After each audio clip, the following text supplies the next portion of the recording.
Olá, senhoras e senhores, você está no Não Minta Pra Mim com Ricardo Ventura e hoje estaremos com uma live muito especial. Então, eu garanto que você que quer falar sobre relacionamentos abusivos, a Lei Maria da Penha, você que conhece alguém que está passando uma situação dessa, um relacionamento patológico, pessoas que precisam se livrar de um relacionamento patológico, é muito importante essas pessoas entenderem como utilizar a Lei Maria da Penha, como você identificar também o relacionamento patológico. Isso tudo vai ser abordado aqui, inclusive também o caso específico que surgiu, onde nasceu a Lei Maria da Penha, que aconteceu justamente com a Maria da Penha e o Marco Antônio. E para falar sobre isso, nós vamos receber o Alexandre Paiva, que ele estudou esse caso a fundo, ele entrevistou o Marco Antônio várias vezes, conversou com ele várias vezes e ele estudou o processo, um calhamaço desse tamanho. No final,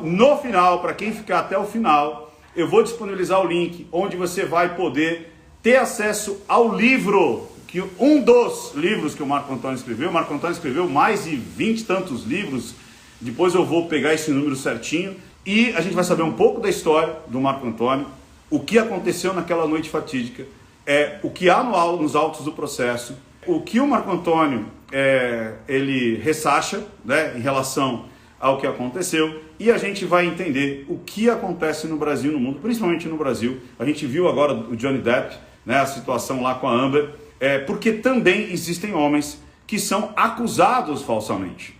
Então, é uma discussão ampla. Então, quando a gente estuda um caso desse, se você já vier com pedras na mão, acreditando que, existem características no ser humano que lhe dá um salvo-conduto ou uma culpa antecipada, essa live não é para você. Não é para você. Se você divide as pessoas entre homem e mulher, preto e branco, gay e hétero, cis e trans, pessoas com deficiência, pessoas sem deficiências, pobres e ricos, dando a essas pessoas um salvo-conduto ou uma culpabilidade, esquece, essa live não é para você. Simples assim. Essa live é para entender a psique do ser humano, o comportamento do ser humano, por isso que é psicomportamental da linguagem silenciosa. E uma das especialidades é a narrativa. Tanto é que eu não sei o quanto que vocês já seguem o canal Ricardo Ventura, onde eu já dei muitas e muitas dicas para você utilizar a linguagem silenciosa para se afastar de relacionamentos tóxicos, relacionamentos abusivos, relacionamentos patológicos, identificar o canalha, o agente abusador. Quantas e quantas vezes eu já fiz isso nas minhas análises. Inclusive, até eu entrevistei Sandra Brown, a maior especialista do mundo em relacionamentos patológicos. Ela tem alguns livros, ela é uma americana. Depois eu convido você a ir lá no meu canal, Não Minta Pra Mim, no YouTube, para assistir a entrevista com a maior autoridade do mundo de vítimas de relacionamentos abusivos. E a gente encontra muitas características ali, as quais nós vamos discutir hoje aqui, ok? Então, feito esse prólogo, ficando até o final, eu vou passar o link onde existem todas o material para que você baixe, para que você consulte, para que você faça a sua pesquisa. Vou chamar então agora o Alexandre Paiva, deixa eu chamar ele aqui, e a gente vai discutir sobre esse assunto, que praticamente acho que é a primeira vez num canal grande, ok? Vamos lá? Olha ele aí. Boa noite. Tudo jóia, Ale? Fala, grande Ricardo. Tudo bem, meu amigo? Como é que está? Tudo jóia. Tá me vendo bem? Tá me ouvindo bem? Muito bem, tranquilamente. Aliás, quero iniciar te parabenizando pelo prêmio que você recebeu esse final de semana lá em Paris, cara. Você, cara incrível, cara. Cara que ajuda demais as pessoas aí, pô. Você merece, cara. Obrigado. O pessoal também está aqui me mandando aqui as felicitações. Realmente foi esse final de semana agora, foi sexta-feira agora, lá em Paris. Eu e minha esposa fomos lá receber o prêmio Revelação em Comunicação, com inclusive dessa parte da linguagem silenciosa. Foi muito legal, muito bacana. Como eu disse, vai ser uma live extremamente para elucidar muitas coisas sobre o caso Maria da Penha, que, mais uma vez, não tem nada a ver com a Lei Maria da Penha. Primeiro nós vamos falar do caso Maria da Penha e vamos falar da Lei Maria da Penha. São coisas completamente distintas. Para quem não percebeu isso, são coisas completamente distintas. Nós vamos falar do caso Maria da Penha e depois vamos falar da Lei Maria da Penha. São coisas completamente distintas. Se você não percebeu isso, é a primeiro twin que você tem que tomar, assim, para falar assim, nossa, são coisas distintas? Sim, são coisas distintas. Uma coisa foi os fatos, os acontecimentos, e outra coisa foi a lei promulgada para beneficiar as mulheres que estão dentro de um relacionamento patológico. Lembrando, dentro de um relacionamento patológico. Nós vamos ver isso aí. Beleza? Então é o seguinte, vocês estão aqui com Alexandre Paiva, ele que é o arroba Paiva nas ruas. Muita gente me indicou os vídeos do Alexandre porque ele entrevistou o Marco Antônio. Ricardo, analisa lá os vídeos do Marco Antônio, se ele está falando a verdade, se está congruência, o que você sentiu naquele vídeo e tudo mais. No final dessa live, eu vou dizer para vocês o que eu percebi naqueles vídeos. Porque, na realidade, eu fiz uma análise para mim, ou seja, não pública, eu fiz uma análise privada e, a partir dali, eu comecei a me interessar no caso. E, a partir dali, eu percebi que, em algum momento, seria muito importante falar sobre esse assunto. Então, quando eu estava lá no Morning Show, como eu falo, eu sempre troco os nomes, né? No Mais Um Podcast, falando sobre o caso Johnny Depp e a Amber Heard, eu vi que o Johnny Depp, a vida do Johnny Depp, acabou por conta das redes sociais e da mídia. E aí eu disse, quantas vidas eram massacradas por conta da narrativa da mídia? A minha grande explosão ali naquele podcast foi, olha o quanto que a mídia pode direcionar a opinião pública e a opinião pública se torna meio que um tribunal do júri, onde elas querem ganhar mais hashtags. Né? Eu vou ganhar eu vou apoiar essa blogueirinha ou aquela. Essa blogueirinha está a favor de quem? Desse lado ou daquele lado? Aquela blogueirinha está apoiando esse personagem ou esse personagem? Aí fica uma briga de blogueirinhas, fica uma briga de fãs e as pessoas esquecem de pesquisar, esquecem de estudar e ficam fazendo simplesmente hashtags. Simplesmente assim. E aí eu disse o seguinte, e para variar, troquei alguns nomes, troquei alguns dados, como sempre, Ricardo Ventura adora trocar nomes, né? Não era Ricardo Bochá, mas era o Fábio Porchat, né? E, enfim, mas o direcionamento foi o mesmo. O que eu quis dizer foi o quanto que a mídia ela manipulou as massas, tanto é que se você perguntar para... Não, e outra coisa, hein, Ale, eu peguei aqui o que está na Wikipedia, ó. Vou ler o que está na Wikipedia. Vamos lá. Em 83, meu marido, o economista, o professor universitário colombiano Marco Antônio Heredia Viveiros, tentou matá-la 2 vezes. O seu marido. Em 83, o seu marido, o economista, professor universitário colombiano Marco Antônio Heredia Viveiros, tentou matá-la 2 vezes. É o que está escrito na Wikipedia. Na primeira vez, atirou simulando um assalto. Na segunda, tentou eletrocutá-la enquanto ela tomava banho. Por conta das agressões sofridas, Penha ficou paraplégica. 19 anos depois, no mês de outubro de 2002, quando faltava apenas 6 meses para prescrever o crime, seu agressor foi condenado. Heredia foi preso e cumpriu 2 anos, 1/3 da pena, que foi condenado e foi solto em 2004 e hoje está livre. Então, se você pergunta sobre o que aconteceu no caso Maria da Penha, as pessoas simplesmente dizem, ela ficou paraplégica por conta das agressões do marido e ele tentou matá-la 2 vezes, ou ele agredia ela constantemente e por conta disso ela ficou na cadeira de rodas. Então, é sobre isso que nós vamos falar, sobre esse caso que o Alexandre estudou a fundo. Aí a primeira pergunta que é, Alexandre, quem é você e por que você estudou tanto esse caso? Por que você se interessou sobre esse caso? Ricardo, muito obrigado pela oportunidade. Quero aqui agradecer a sua coragem, acima de tudo, de tocar num tema tão delicado e tão caro a muitas pessoas, como você disse. Nós temos sim, existe sim a violência contra a mulher, assim como existe a violência contra o homem, contra a criança, contra o idoso, enfim. O Brasil é o país, um dos mais violentos do mundo. Infelizmente, essa é a realidade. Meu nome é Alexandre Paiva, eu moro em Florianópolis, tenho 46 anos, um semi-novo aí, eu diria, não sou, né, mais nenhum jovenzinho, aliás, não tenho nem mais cabelo na cabeça, eu deixei crescer no queixo, porque é para disfarçar um pouquinho, enfim.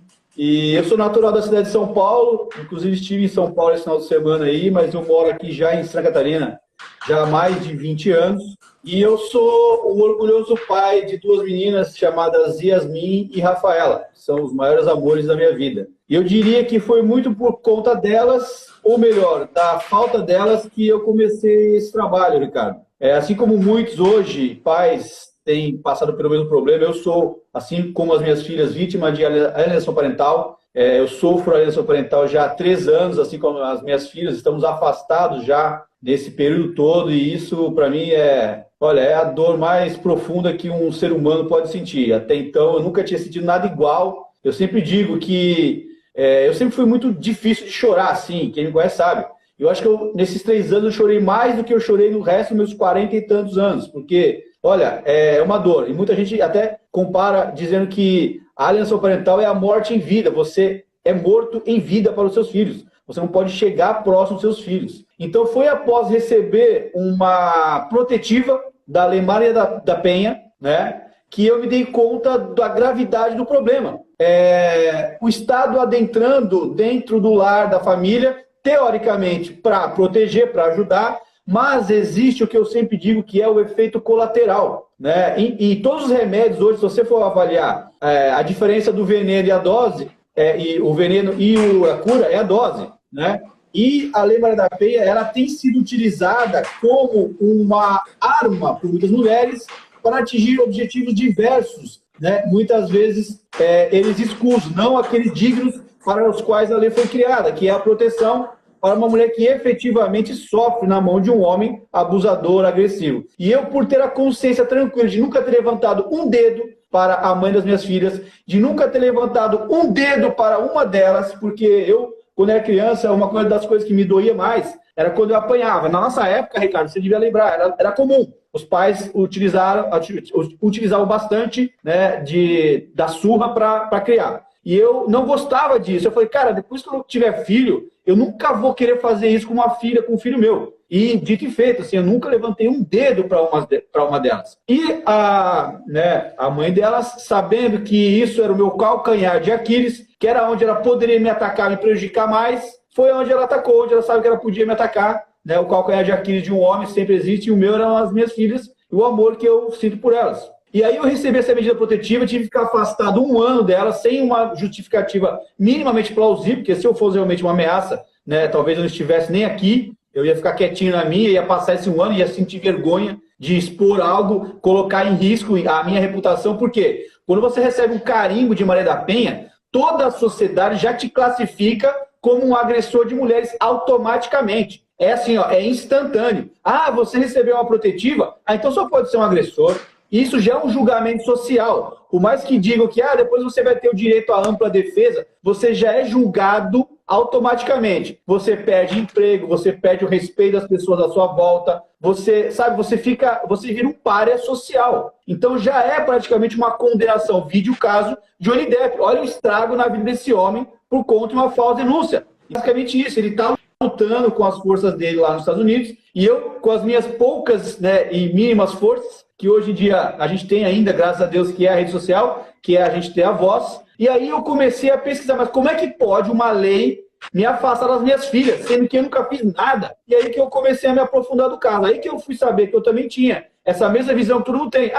Era um homem que batia numa mulher aí, e criaram uma lei, e beleza. Tá, você deixa, né, vai correndo. Aí eu comecei a pesquisar o caso. Eu falei, pera, deixa eu entender isso. Aí eu comecei a fazer pesquisas, ver entrevistas dela. Aí você falou da mídia, Ricardo, é importante você tocar nisso, porque eu comecei a procurar para ver, deixa eu ver o que esse cara fala. Deixa eu ver qual que é a posição dele. Não achei em lugar nenhum, tá? Em lugar nenhum. Aí eu comecei a fuçar. Única coisa que eu vi da mídia foi uma entrevista da revista Isto É, que inclusive foi uma das causas que fez ele sumir, ele praticamente desanimar, assim, ó, a nível de, olha, cara, ninguém quer me ouvir. A revista Isto É disse, nós vamos te ouvir, senhor Marco Heredia. Foram na casa dele, fizeram uma entrevista, tudo mais. Pesquisem aí na internet, né, no Google, a entrevista da Isto É, Marco Antônio Heredia. Ele foi para a capa, colocaram ele de perfil na capa com os números da violência da mulher. Um monstro, assim, colocando, estampando a cara dele com as informações da violência da mulher, cravando nele aquela estigma. Por mais que você já tenha sido condenado, tenha pago a sua pena, nós da revista Isto É vamos cravar em você a imagem do agressor.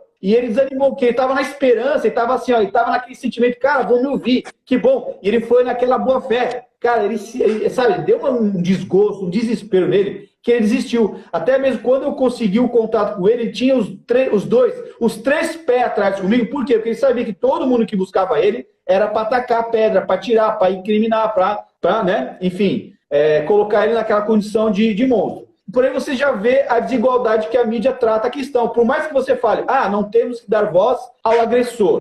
Aí eu cito alguns casos, por exemplo, clássicos que viraram até temas de documentários, o caso da dona Elise Matsunaga. Houve-se a parte de uma mulher que efetivamente confessa e efetivamente concretizou o fato em si, e ela tem aí toda a voz do mundo, toda a mídia dando para ela o microfone. Tá, então peraí. Esse cara que não fez 1/10 do que essa moça fez, não tem voz, por quê? Qual que é o motivo? Eu queria entender. E aí eu abri esse meu canal para tratar desse tema específico, que é a Lei Maria da Penha, e aí um vídeo meu chegou nele. Um dos vídeos que eu gravei chegou até ele. Isso que é o poder da internet. Isso que eu falo, se você tem um bom propósito, cara, vai e faça, porque a internet hoje é uma ferramenta espetacular, o Ricardo sabe muito bem disso. E aí ele começou a ficar um pouco mais maleável para uma conversa. E aí conseguiu o contato dele, começamos a desenvolver uma conversa, e eu sugeri para ele, inclusive, que eu tinha uma viagem para fazer em Brasília o ano passado. Eu falei, Marco, você não quer ir comigo para Brasília? A gente tentar ver se a gente consegue fazer alguma coisa lá? Ele topou. Ele, vamos. Aí foi aí que eu conheci ele pessoalmente. Eu desembolsei ali, tirei ali uma reservinha que eu tinha lá, comprei a passagem para ele, tive o apoio de algumas pessoas.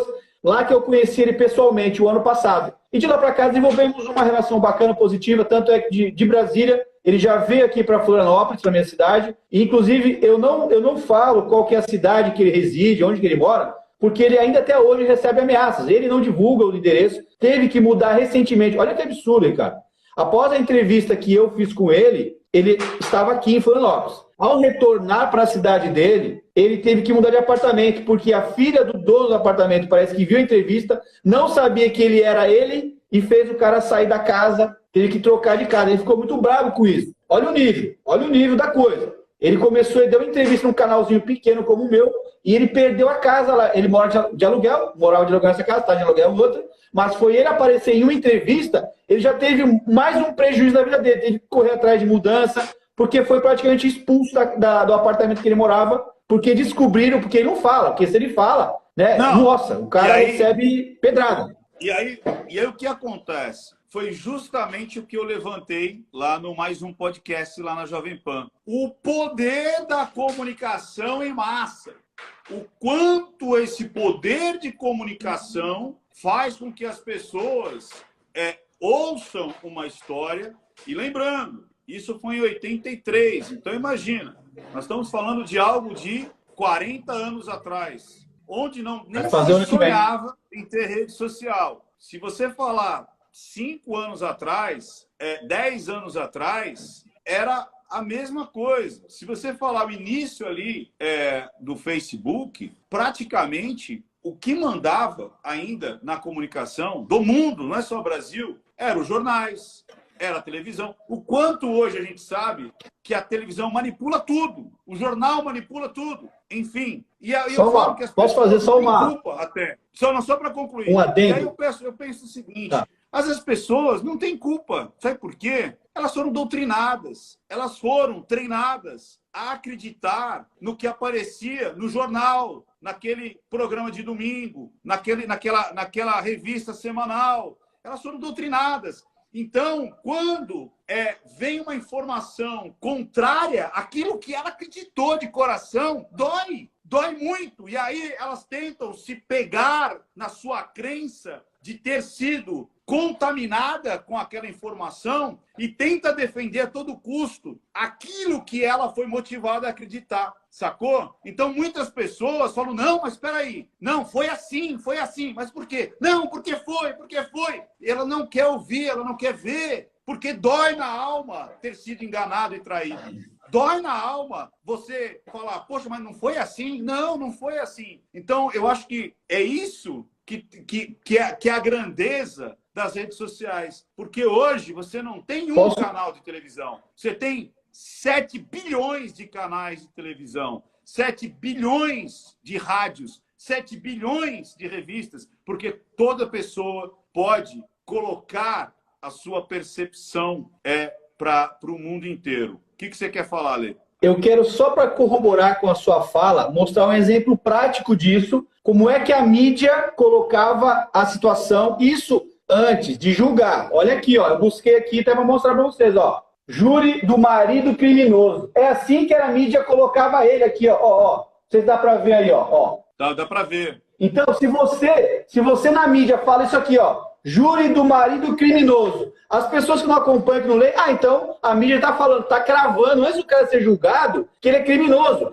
Já está sendo dado um direcionamento da mídia para o que eles querem que você pense. Então, não estou colocando aqui, ó, vai ser julgado, papapá, o senhor tal, para que a pessoa que lê, a pessoa que for ler, vai tirar a própria conclusão. Não, a mídia divulgava dessa maneira. Júri do marido criminoso. Já contaminando tanto a opinião popular quanto a opinião do júri. Imagina que você é um dos júris, um dos jurados que foi convocado para ir lá fazer uma análise. Você levantou no dia antes de ir lá, leu lá, abriu o jornal e leu. Júri do marido criminoso. Ih, caramba, será que eu vou falar o que eu penso? Será que eu vou falar que eu penso que ele não é criminoso? Já bota uma minhoca na cabeça de quem está julgando lá, um desses que estão compondo o júri. Então é bem o que o Ricardo falou. A mídia antigamente tinha um monopólio da informação, colocavam como eles bem entendiam, e agora não. São 7 bilhões de meios de comunicação. E aí é importante que, nem o Ricardo falou, você fazer a tua análise. E o canal do Ricardo é fantástico para isso. Para que você não seja enganado. Você vai ter essa informação e você vai ter essa informação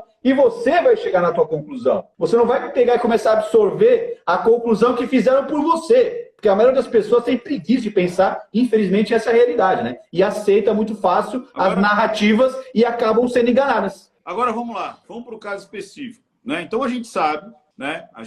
Isso não é novidade. A gente tem vários casos aí que aconteceram de falsas acusações que depois a mídia nem fala, né? Depois que acaba saindo as conclusões, ninguém fala mais nada, né?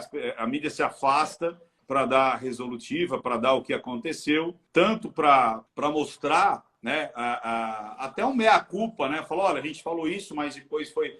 E, na realidade, não existe mais um trabalho jornalístico, existe um trabalho militante, né? E não só na política. Hoje, as redes sociais, hoje a velha imprensa, né, a tradicional, ela não informa, ela milita. E ela milita não só em política, ela milita em política, ideologia, crenças, né? Essa denominação pode ser ridicularizada, essa não. Esse grupo pode ser ridicularizado, esse não. Esse partido pode ser ridicularizado, esse não. Esse aqui pode ser censurado, esse não. Então, hoje a gente está escancarado o quanto que a velha imprensa ela milita. Mas vamos lá. Eu quero que você dê um popurrí rápido sobre quem era o Marco Antônio, né? Porque existe uma outra situação muito interessante. Eu fiz uma pesquisa rápida, né? Eu sempre pergunto, a partir de hoje talvez não, né? Porque a gente vai esclarecer muitas coisas, mas a primeira pergunta que eu dizia era: o que você sabe do caso Maria da Penha? Ela ficou tetraplégica, o marido batia nela, violentava e tal, não sei o que, assim. Essa era o primeiro grande mito. E palavras da Maria da Penha, depois eu vi em vários vídeos ela dizendo, até para puxar, não, a violência dele era psicológica. Ele nunca me bateu, ele nunca me tocou. Então, próprias palavras da Maria dizendo que ele não batia nela, né? O que fez ela ficar paraplégica foi um tiro. Então, a gente vai discutir esse tiro. Então, essa é a primeira fake news que foi plantado na cabeça das pessoas, que ela ficou por aquilo por conta de um comportamento violento e contínuo do marido. De tanta violência, ela terminou com um tiro do marido, né? Foi essa que a mídia colocou. Beleza, essa é a história, é isso que...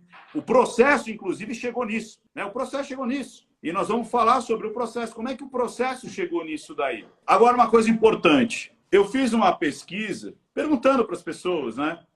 Quem que você acha que era o Marco Antônio? E é engraçado que as pessoas falam assim, me explica, como é que é o perfil do Marco Antônio? As pessoas colocaram que era um cara sem cultura, provavelmente pobre, violento e periférico. Esse é o Marco Antônio? É um cara periférico, sem cultura, bruto? Quem é o Marco Antônio? Assim, faz um popurrí do Marco Antônio. Perfeito. E é importante isso que você fala, porque existe um ciclo, né, de violência que ele vai escalando. Geralmente é assim que funciona. Não é um padrão, não é 100%, mas é um padrão. Então, começam com ofensas, aí começa um empurra-empurra, um tapa, um soco, até atingir o momento onde uma pessoa vai e atenta contra a vida da outra. E geralmente são pessoas, como você falou, isso não é preconceito nem nada, isso é dado estatístico. A polícia pode confirmar. O maior número de violência doméstica contra mulheres é numa região periférica. Muitas vezes acontece muito mais por conta da pessoa estar drogada ou bêbada, porque a pessoa perde o controle.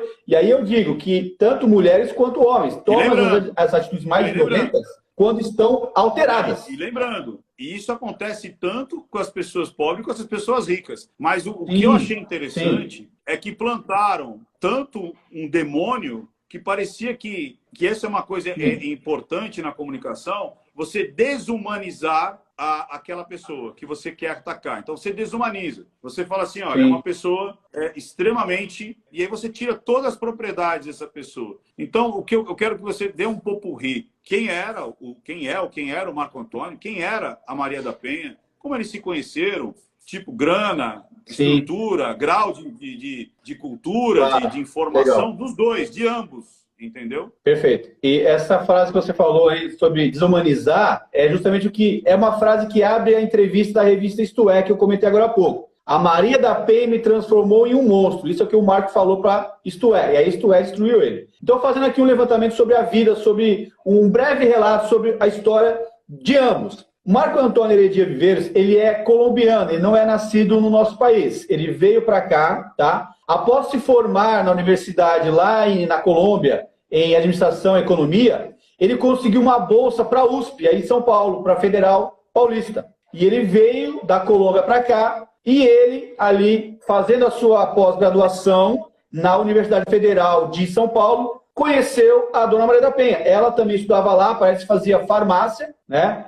E lá eles se conheceram. E ele, uma pessoa que vem de uma família de classe média lá na Colômbia, o pai dele professor, todas as irmãs professoras, todas não, são várias, e ele seguiu a carreira da família, né? Ou seja, uma família culta, uma família que tinha, né, o respeito na sua essência, que tinha uma vida estável. Então, vamos lá, ele não teve um histórico de uma família totalmente, enfim, né, que geralmente leva uma pessoa a virar agressiva. Uma vida normal. Veio para cá, conheceu a dona Maria da Penha, e aí ela acabou engravidando em São Paulo, da primeira filha deles. Parece que a primeira filha nasceu em São Paulo. E após isso, eles resolveram, não, vamos nos casar. E eles foram para a cidade natal dela, que é Fortaleza, no Ceará. E lá foram tocar a vida. Chegando lá, tiveram mais 2 filhas. Ele é pai de 3 meninas, 3 filhas, né? Hoje já são da minha idade, mais ou menos, já não são mais criancinhas, enfim. Mas a vida dele era essa. E lá em Fortaleza, ele dava aula em universidades. Ele era um professor bem renomado lá na cidade. Ele tinha uma vida muito estabilizada. O histórico dele, inclusive, na região e entre todos os amigos, era de um cara pacífico, um cara tranquilo, um cara amigo de todo mundo. Ele era muito bem quisto por todos, muito bem quisto pelos sogros, pelos pais da dona Maria da Penha. Então não era aquela pessoa que era a agressiva, a monstruosa que tanto se pinta. Tanto é que, em uma das entrevistas que a Maria da Penha dá, inclusive nessa pro Porchat,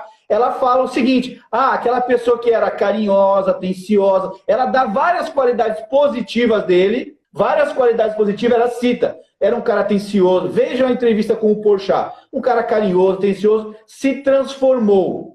Aí você, mas peraí, do nada assim, né?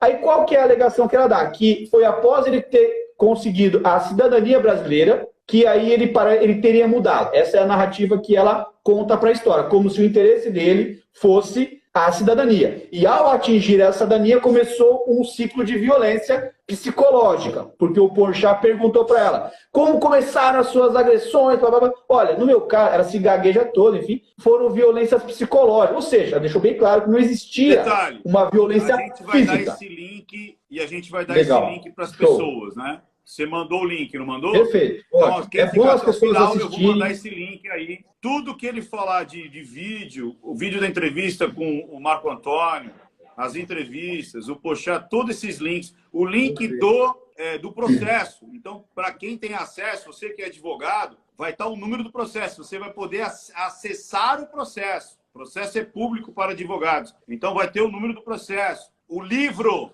quem ficar até o final vai poder adquirir o livro gratuitamente. Esse livro tem um custo. A gente vai falar sobre isso. E vai existir a possibilidade de você, inclusive, adquirir gratuitamente. Fique até o final.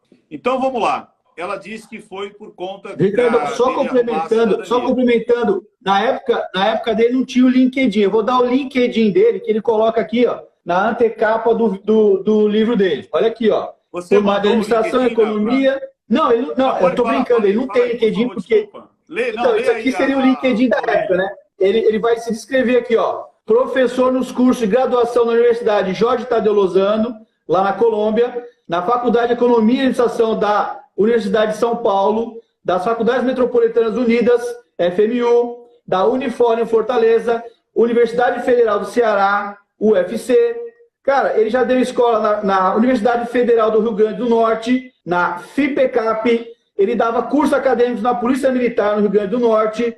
Ele era um cara renomadíssimo, ele era um professor conceituadíssimo na cidade. Era um cara que tinha uma vida grandiosa, né, o esperando, porque era um cara estudioso, estudou a vida inteira, ela também, formado. Ela é acadêmica também, né? Ela também, tanto também. É que... Ela lecionava, tanto ela é que dava aula também voltando... na faculdade, não é isso? Eu não sei se ela dava aula, não sei se ela chegou a dar aula, mas ela é formada, ela é farmacêutica, né? Mas ela trabalhava. Eles se conheceram na faculdade. Mas ela trabalhava. Ele dava aulas, né? Ele dava as aulas dele lá em Fortaleza e ela tinha o trabalho dela, que não sei exatamente qual é. Mas ela trabalhava. Naquele tempo, já em 1980, né? Se falava-se tanto em questão de machismo e tal. Ele nunca foi um cara que proibiu a mulher de trabalhar. A mulher era formada, tinha o trabalho dela e ele não tinha nenhum problema com relação a isso. Viviam super bem com essa questão. Por isso que eu digo, às vezes um cara possessivo que tenta contra a vida da mulher, porque o cara tem ciúme, não deixa trabalhar, não deixa... Não, ela tinha o próprio carro, a liberdade dela, tinha o trabalho dela. Ele contratou 2 empregadas para cuidar da casa e das filhas, para deixar que a mulher trabalhasse fora, vivesse a vida dela profissional, que ela se formou, né?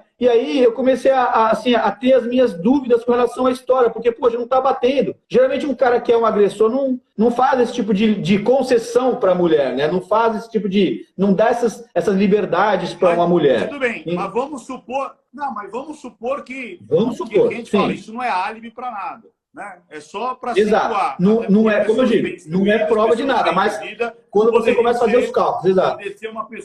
Pode ser uma pessoa violenta. Então, mas é importante para as pessoas entenderem coisas que nunca falaram. Então, a gente pode falar que eles eram de classe média até um pouco alta, classe média plus, porque cuidavam de 3 filhos, ela trabalhava fora, ele trabalhava fora, 2 empregadas em casa. Então, é uma família padrão de classe média plus, né? Classe média não altíssima, mas uma classe média plus, né? Que consegue pagar 2 empregadas, não é para qualquer um.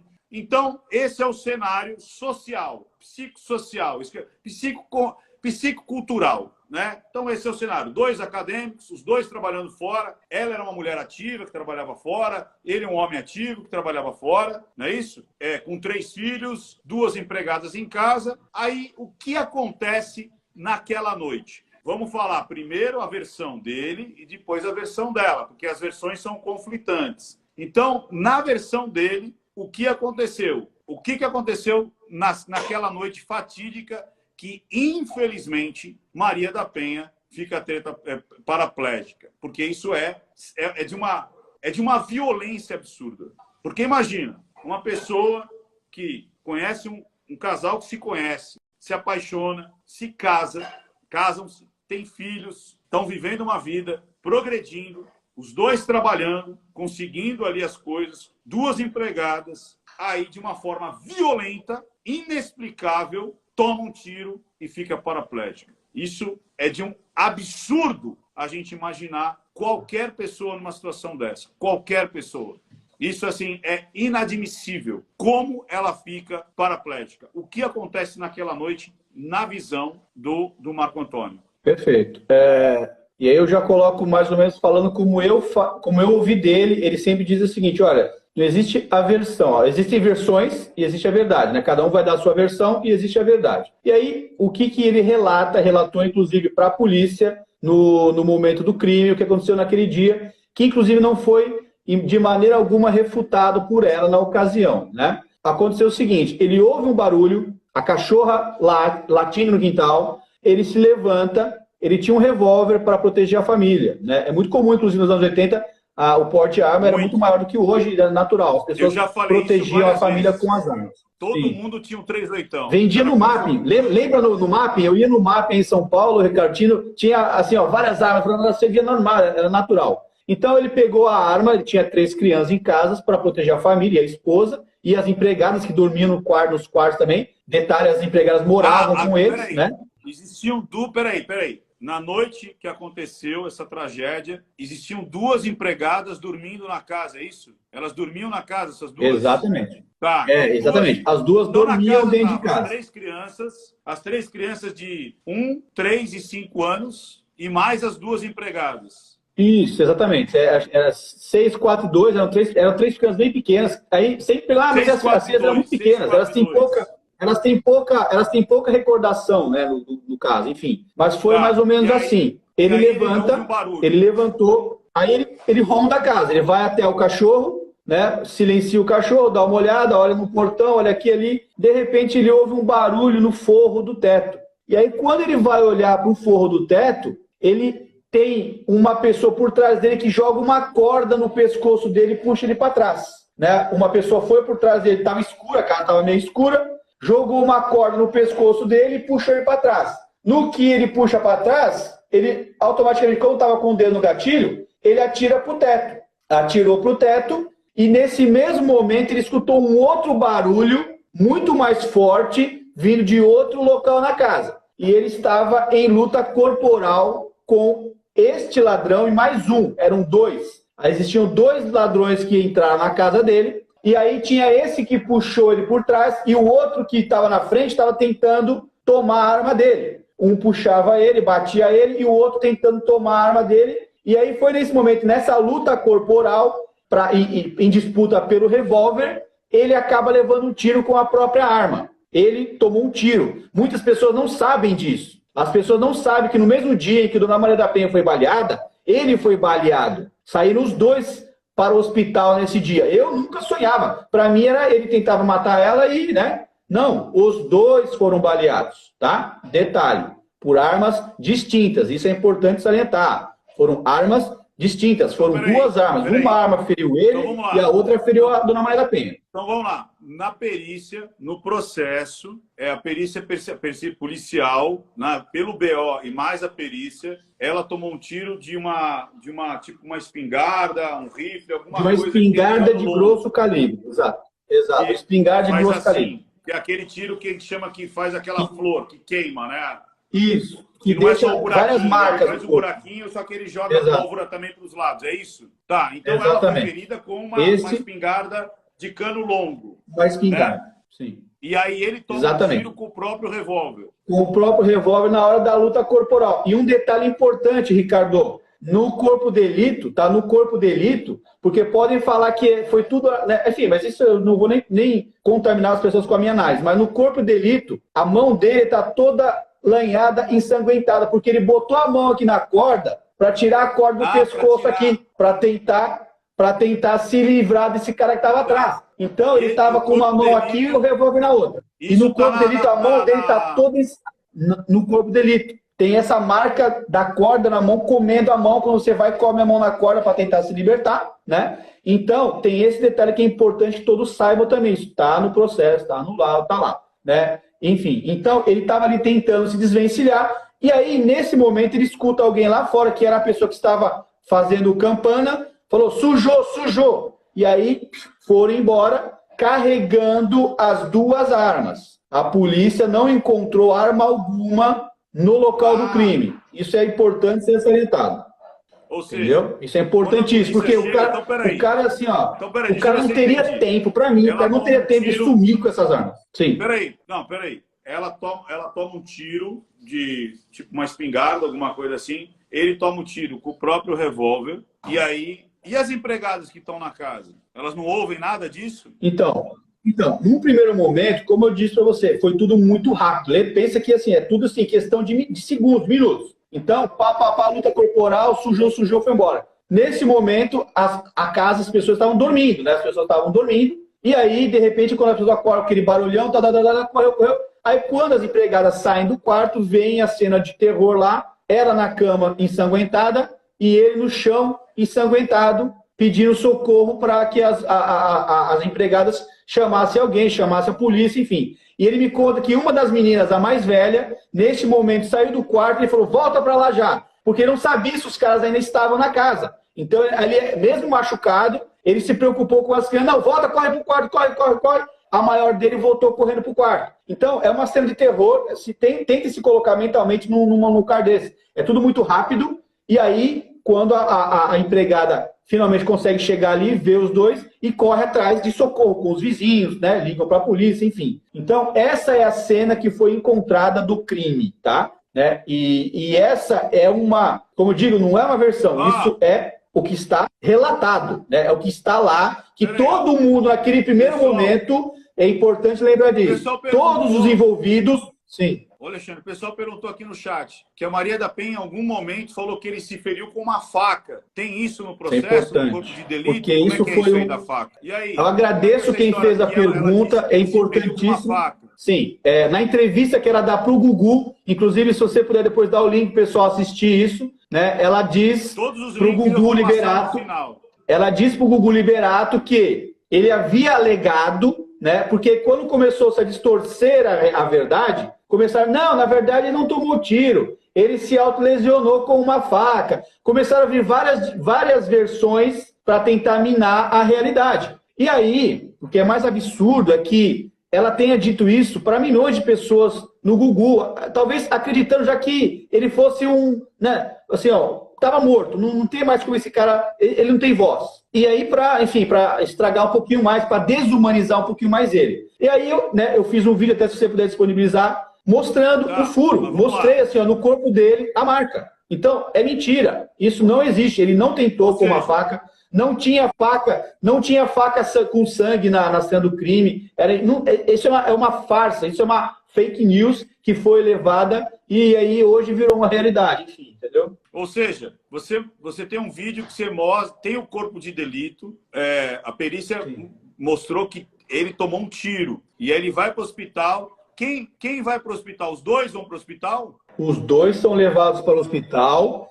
Tanto é que no momento que ele é socorrido, não informaram para ele que ela havia sido baleada. Ele perguntou como é que tá as crianças, como é que tá a Maria da Penha. E aí as empregadas falaram assim, não, tá tudo bem, fica tranquilo, senhor Marco, o senhor vai para o hospital. Ele foi para o hospital acreditando que ele tinha sido o único a ter sido ferido nesse dia. E aí, quando ele foi para o hospital e acordou ali, estava sedado, enfim, aí ele perguntou para a enfermeira, a minha esposa, cadê minha esposa? Ela veio me visitar? Foi aí que a enfermeira falou, não, senhor, a sua esposa está na UTI, a sua esposa tomou um tiro, está pior que o senhor. E ele conta que ele ficou desesperado, tentou arrancar ali para ir.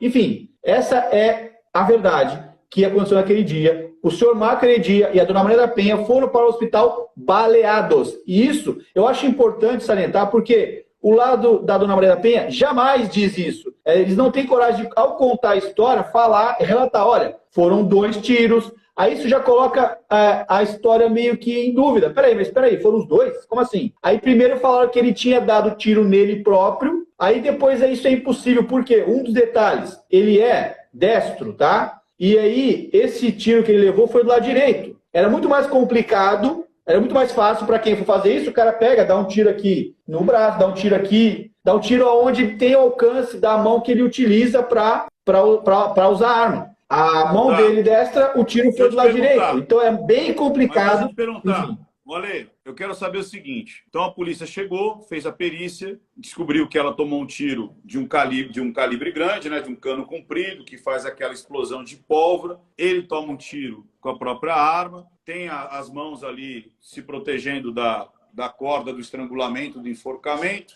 Os dois vão para o hospital. Eles saem quantos dias do hospital? Então, existe essa entrada no hospital, existe esse tratamento dos dois no hospital. Eles saem quanto tempo e ela demora quanto tempo para sair? E ele está morando aonde? No Ceará? É isso? Ela fica todo tempo no Ceará?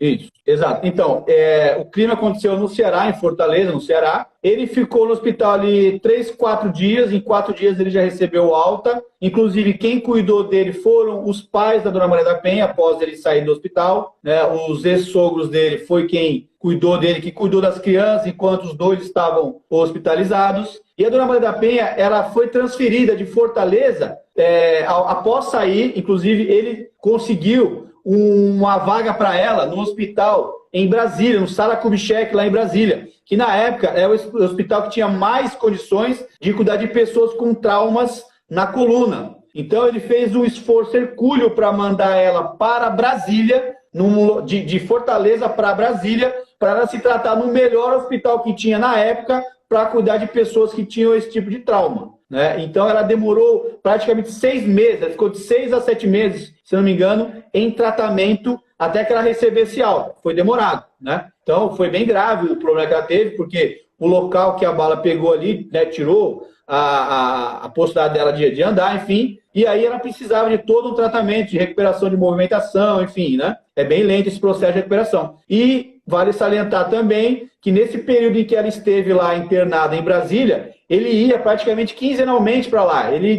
desembolsou uma grana, ele pegava o avião e ia de Fortaleza para Brasília visitar a Dona Maria da Penha, né, para não manter ela sozinha lá, que a mulher já estava com problemas físicos, mentalmente bastante abalada, e ele, né, se esforçou ao máximo para estar presente junto com essa mulher lá em Brasília, né? E nesse período em que ela ficou, e é importante salientar também, que nesse período em que ela ficou internada em Brasília, ele adaptou toda a casa para o retorno dela. Ele já foi atrás das reformas que estava fazer, colocar rampa, ampliar as entradas da porta, colocar aqueles corrimãozinho, né, para segurar, adaptou o banheiro ali para a cadeira de banho. Enfim, ele cuidou de todos os detalhes para quando ela voltasse, ela sentisse o menos possível essa gravidade desse acidente que aconteceu com ela. Né? Então, vamos lá. Só para eu resumir aqui, para ver se eu entendi. Eles vão para o hospital, ele sai em 4, 5 dias, ela permanece no hospital. Ele vem da gravidade, ele arruma uma transferência dela para Brasília, no Sara Kubitschek. Ela vai para Brasília, aí de tempos em tempos, de 15 em 15 dias, ele visita ela. E nesse período que ela ficou no hospital, foi quanto você falou? 6 meses? Quanto tempo ela ficou no hospital? Foi aproximadamente 6 meses que ela ficou em tratamento. Né? Tá, e aí ele adapta a casa para recebê-la. Aí, quando ela está em casa, ela precisa provavelmente fazer o depoimento dela na polícia, não precisa? Quando é que ela foi ouvida na polícia? Peraí. Perfeito, isso é importante esse detalhe, Ricardo. Ouvidas na polícia e as empregadas devem ter dado um testemunho ali. Então, o que as empregadas disseram para a polícia? No primeiro momento ali, o que as empregadas falaram, o que os vizinhos falaram e o que a Maria da Penha disse no primeiro depoimento dela. Nesse momento em que ela esteve todo o tempo lá internada, a polícia estava investigando o caso, procurando os assaltantes. Tinha lá a descrição, o Marco detalhou como é que eram as características das pessoas, enfim, e a polícia... Mas, infelizmente, nós vivemos num país onde mais de 95% dos casos não são solucionados. Essa é a realidade, vale salientar isso também. 95% dos casos não são solucionados, infelizmente. Né?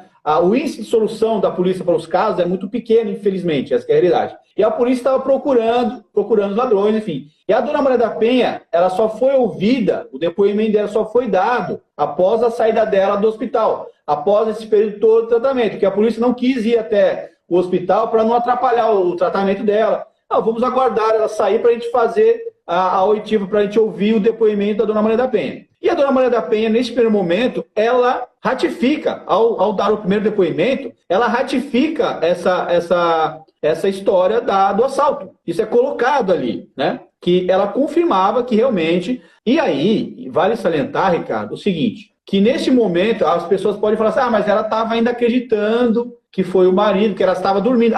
Detalhe, ela estava dormindo. Lembre-se que ela estava dormindo, deitada na cama, dormindo, né? Ela, teoricamente, não viu quem teria cometido nada. Então, ela estaria acreditando na versão, na história que tinham passado para ela. Porém, todas as pessoas que cercavam, não, verdade. Achamos a senhora e ele baleados, machucado na mão, os vizinhos, né, viram ali as telhas, a casa com as telhas remexidas, porque os caras tentaram entrar pelo forro ali, né? Então, toda essa versão, assim, corroborava para ela e falar, não, foi isso, porque era que todo mundo tinha visto, né? Os detalhes todos, por exemplo, tem uma tentativa de arrombamento no portão, tinham detalhes ali, parece que tinha marca de sangue, na hora que o cara pulou o muro, deixou marca de sangue no muro. Tudo isso, Ricardo, tem que ser colocado. Isso que você está falando, é o Marco Antônio que falou ou isso está nos autos? Isso não, está na perícia? Está nos autos, está lá, está nos autos. Assim, o processo, a investigação foi feita nesse momento. Aí é o seguinte, entendi. Posteriormente, depois de um tempo, ela acabou mudando essa primeira versão dela de que ela saiu. E aí, em tese, começou-se a investigar uma nova versão de que ele havia armado tudo para tirar a vida dela. Que tudo isso que eu contei aqui agora foi ele maquinando tudo para tirar a vida da Dona Maria da Penha, querendo matar a esposa. Mas né? Essa versão muda por quê? Depois de quanto tempo? Do primeiro depoimento para o depoimento que ela muda a versão. Quanto tempo se dá? Eu até fiquei de ver para você que eu estava procurando, não achei. Eu vou colocar aqui, eu vou procurar, eu vou colocar, mas se eu não me engano, são 6 meses, de 6 meses a 1 ano, tá? Foi um delayzinho de tempo muito curto, tá? Mas eu vou confirmar, eu vou passar para não passar a informação errada, porque eu sei que é importante a gente colocar.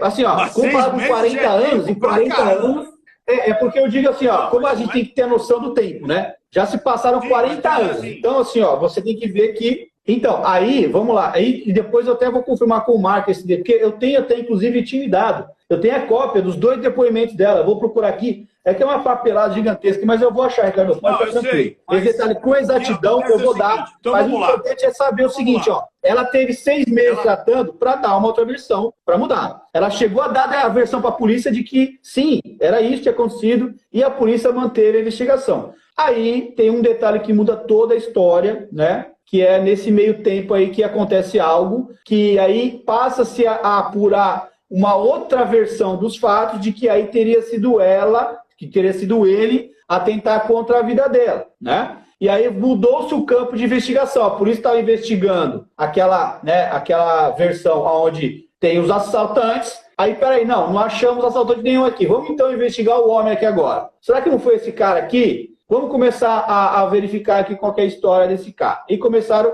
a migrar a investigação para essa outra vertente, que é após o segundo depoimento dela, de que ele, na verdade, é quem teria tentado contra a vida dele.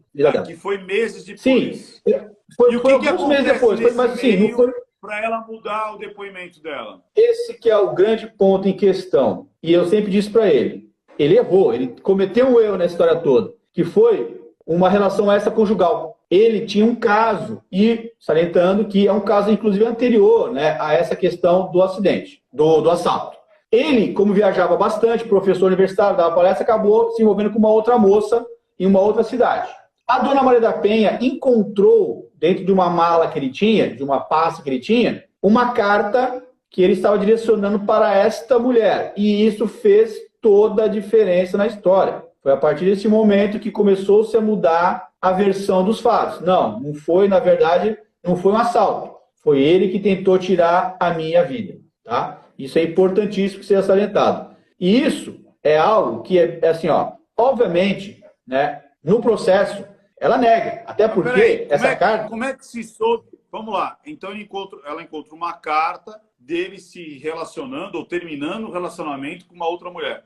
No período que ela estava paraplégica, é isso? Quando ela voltou para casa de Brasília, encontrou. Quando ela voltou para casa de Brasília, estava em tratamento. Quando? O relacionamento é anterior ao crime, anterior ao assalto. Né? Nesse momento, essa carta, inclusive, Essa carta, inclusive, que ela encontrou, não era uma carta amorosa dela para ele ou dele para ela. Era uma carta onde ele terminava a relação com ela, dizendo que aquilo era uma bobagem, que isso não devia ter acontecido, que a esposa estava adoecida, doente, tinha, né, recebido um tiro, e ele precisava focar, e ele não queria mais entrar em contato com ela, não queria que mais ela entrasse em contato. Lembrando que ele teve, não tinha WhatsApp, não tinha WhatsApp. Na verdade, essa carta seria... E como é que a polícia soube? Como é que isso veio à tona? Como é que ela falou para a polícia que encontrou essa carta? Como é que entra essa carta nessa história toda? A polícia não encontrou a carta porque a dona Maria da Penha, ela não apresenta essa carta, ela nega que tenha encontrado essa carta. É importante seja salientado isso, porque isso é o que, assim, os dois... Não, ela, assim, ela fala que é mentira dele. Fala, não, isso é mentira do Marco. Né? Até porque ela pegou alguns documentos dessa pasta e pegou essa carta. Porém, eu sempre digo uma coisa, acho que o Ricardo concorda comigo. Quem está manipulando e mentindo, ela sempre deixa um fiozinho solto. É difícil a pessoa ter uma perfeição total na sua maquinação. No primeiro, aí for verificar, no primeiro depoimento que deu depois para a justiça, uma dessas empregadas, e ela, na inocência dela, ela disse, olha... Tudo mudou quando a dona Maria da Penha encontrou aquela carta. Tem um depoimento da moça falando isso, que depois é excluído. Depois, ela também, inclusive, nega, porque foi orientada a falar, não, fala que você se enganou, fala que você se confundiu. Então, tem um rabinho no processo que mostra que essa senhora, no primeiro momento, falou a verdade. Olha, tinha uma carta, ela encontrou e ficou possessa, e tudo mudou. Aí, depois, no segundo momento, ela nega, fala, não foi isso. E a justiça desconsidera aquele primeiro depoimento dela, e fica valendo só aquele segundo depoimento dela. Ou seja, essa história da carta aparece no depoimento da empregada. A empregada diz, quando no depoimento da empregada. A relação deles mudou a partir do momento que ela encontra a carta. Então foi aí que foi materializado essa situação da carta. E como é que ela...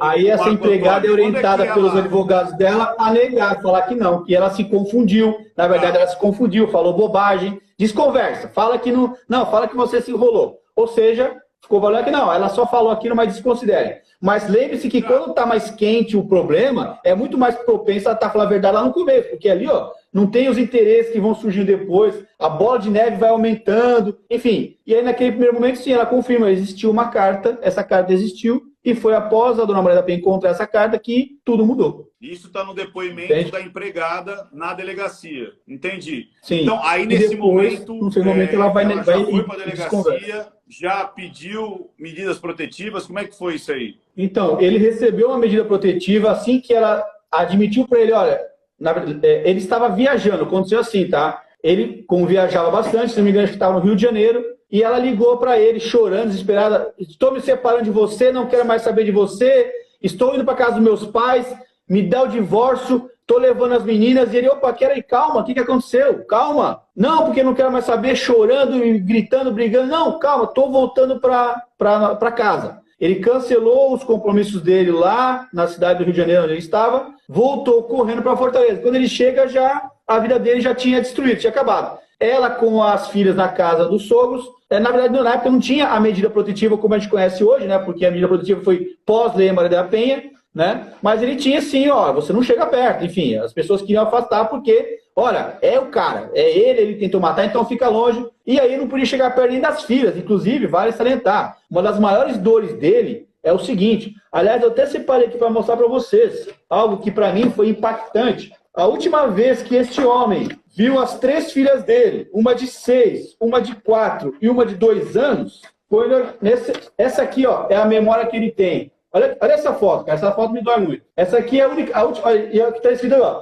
Esta é a imagem que conservo na minha memória. A última vez que ele viu as 3 filhas, era isso aqui, ó. Essas são as 3 filhas dele. O que mais dói nesse homem foi o seguinte, foi ter sido afastado das filhas. Ele não teve mais acesso às meninas depois disso. Ele lutou, ele brigou na justiça. Aí a mulher não queria deixar. Aí disse para as meninas, ó, o teu pai é agressivo, o teu pai é violento. Porque assim, ó, Ricardo, infelizmente, das coisas mais maquiavélicas da Aliança Parental, que eu, como abri a live, falei, é o seguinte, são falsas memórias implantadas na cabeça da criança. Ela tem uma visão super positiva do pai, aí ela começa a receber informações negativas. Aí a criança começa a desenvolver falsas memórias. Uma criança desse tamanho aqui, talvez a maior, de 6, agora as duas de 4 e 2 já é mais difícil. E as 3 alegam que sofriam agressões do pai, sabe? E sendo que ele nunca agrediu, ele nunca bateu nas meninas, sabe? Ele teve o contato de uma das meninas dele recentemente, que foi atrás dele conversar com ele. Enfim, ele ficou meio chateado, inclusive, porque ela parece que entrou para uma religião e só queria que ele se arrependesse dos pecados dele, enfim. Mas ele pelo menos teve esse acesso. Mas a filha buscou ele e falou: pai, se arrependa do que você fez. Filha, eu não fiz isso, filha. Seu pai não fez isso. Ah, pai, não sei o quê. Enfim, ele ficou todo esse tempo afastado das crianças. E até hoje ele não tem acesso com essas meninas. Não são mais meninas, são mulheres, enfim, na faixa dos 40 anos, que eu ainda quero crer que elas vão ver essa live e vão pensar sim e ouvir o próprio pai, sentar e tomar um café com o próprio pai, sabe? É terrível, sabe? Você ser eliminado. Teu pai é metade do teu corpo. Você é metade, enfim. Aliança parental é um negócio que me machuca muito, enfim. A partir daí, vamos lá, vamos voltar para o processo. A partir daí, eu sei que isso toca você de uma forma até pessoal, porque você tem as suas filhas, você está afastado das suas filhas, e aí você põe o coração nessa situação toda aí. Agora eu quero voltar para o processo. Seguinte, a partir daí a polícia começa a investigá-lo, então. Independente se... Porque vamos fazer uma... Vou fazer o advogado do diabo aqui. Independente de qualquer coisa, a polícia começa a investigá-lo, beleza? O que a polícia encontra de contundente para que ele seja condenado? Apesar que demorou 19 anos para juntar aí todas essas provas e tal. Mas o que a polícia, a princípio, estava buscando? Fora... Aí, a partir da mudança do depoimento dela, que ela primeiro dá um depoimento, depois de alguns meses ela muda o depoimento, e aí a polícia encontra o que de contundente para colocá-lo ali como um dos... o agressor, efetivamente. O que a polícia encontra? Certo.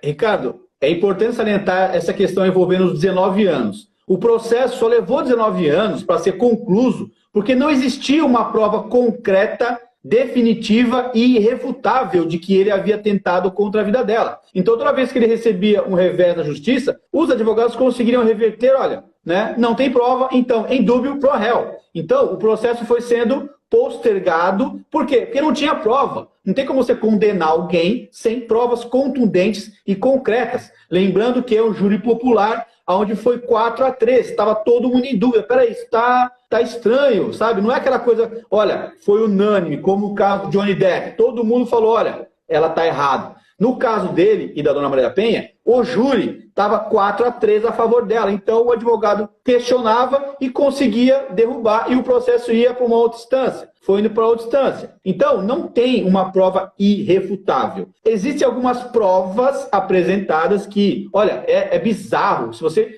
for avaliar uma delas, Ricardo, que foi apresentada, é uma prova, que é uma arma que encontraram. Uma arma. Cara, é absurdo. A polícia... Depois de um tempo, quando se mudou essa versão dos fatos, a polícia fez uma busca e apreensão na casa dele sem mandado policial. Invadiram a casa, fizeram uma devassa lá, aí encontraram um revólver. Opa, tá aqui, ó, chama a arma. Opa, tá aqui, ó, olha o revólver aqui, ó. Foi esse revólver aqui que o senhor tentou contra ela. Meu amigo, calma, não foi. Esse revólver eu comprei após para proteger a minha família. Como os ladrões levaram o meu, eu comprei outro revólver para proteger a minha família. Aí a polícia apreendeu este revólver, tá? Dizendo que este era o revólver do crime. Aí ele falou, não, vocês estão malucos. Ele apresentou a nota fiscal de compra da arma, que é posterior 6 meses à data do crime. Mas não deram bola. Ele foi além. Ele entrou em contato com a Taurus, e tá tudo no processo, Ele entrou em contato com a Taurus entregou ali o documento, o laudo, comprovando a arma tal, do numeração tal, foi fabricada na data tal, que foi depois do crime. Essa arma não poderia ter sido utilizada como prova. Então, peraí. É bizarro. A polícia foi lá, encontrou um 38, falou, pronto, encontramos um 38. Só que a perícia anterior disse que a arma que atirou nela era uma de cano longo e que faz aquele esperrama ali a pólvora. Então, mas eles encontraram e falaram assim, não, vamos botar nos autos, esse aqui é o 38. E aí os advogados, eles falaram assim, não, tá aqui, ó, tem aqui a nota fiscal diretamente da Taurus, porque produtos controlados, eles são muito rígidos. Então, a própria Taurus emitiu dizendo, olha, essa arma foi fabricada após o que aconteceu. Então, a arma que supostamente ele teria tirado nela, não poderia ter sido essa arma, porque a Taurus provou e comprovou que essa arma foi produzida após os acontecimentos. Foi isso. E essa seria a arma que eles disseram que ele teria se autolesionado do lado direito aqui. Sim, né? Aí tem a questão de serem... E tem a questão de terem duas armas, bem lembrado, que tinha uma de grosso calibre e uma de baixo calibre. Aí acharam também na casa uma arma que ele tinha, que era uma daquelas espingardinhas de chumbinho. Sabe qual é, cara? Aquela que você bota o chumbinho. Sim. E você... Né, é recreativo. Aí aprendeu, opa, peraí, tem uma arma aqui. Põe o chumbinho. Isso. Aí, quando você faz esse movimento, você cria uma pressão de ar que vai empurrar esse chumbinho. Exatamente. Aí disseram, opa, achamos aqui, ó, então essa aqui foi a que você deu. Meu Deus do céu, mas essa arma aí é uma arma que não é letal. Essa arma não tira a vida das pessoas. Uma espingarda de chumbinho não tira a vida de uma pessoa. E aí a polícia prendeu também essa arma como uma suposta... Essa arma como uma suposta prova. E para quem não sabe, a arma de chumbinho, ela não utiliza pólvora, ela utiliza pressão. Ela é uma arma de pressão. Exato. Ela não tem a explosão para fazer aquela queimadura na pele, mostrando que era um calibre longo. Então, eles aprenderam, vamos lá, exato, um 38 seria comprado. Seria como matar alguém com uma arma de airsoft. Uma arma de airsoft não mata ninguém, é tipo isso. E a outra arma foi uma arma de chumbinho. Mas e os advogados? Tipo, não pediram para falar, opa, peraí, vamos fazer a perícia na arma de chumbinho, e aí? Rapaz, então, aí, assim, ó, de maneira misteriosa, essa arma desapareceu do arquivo da polícia lá. Não acharam depois.